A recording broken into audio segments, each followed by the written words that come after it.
Hello mga idol, nagtira ta karon og isa ka shakman dump truck. So ang iyang problema, walay function ang iyang hangin dito sa iyang panel gauge. Og ang hatol ani sa unang electrician panel gauge ang daot. So atong gisubay, wa ta nituo sa iyang panaghap. So atong gisubay sa ang wiring. So ni ara anay wiring diri pod sa sakit na problema. So kana mo na ilan na nang ipangilisan sa mga cinder air cinder para mahibalan og tara goods na ni karon. Kay ato na nakita naa dito na iyang wiring na grounded ay sa iyahang bumper.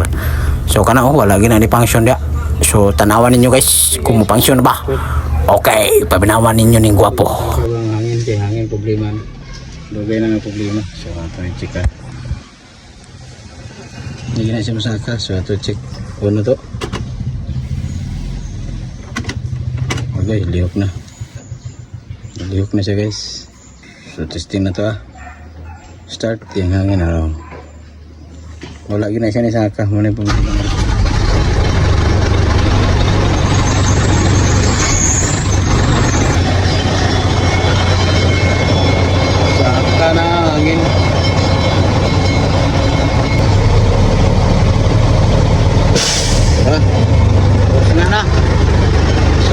So, bunga sih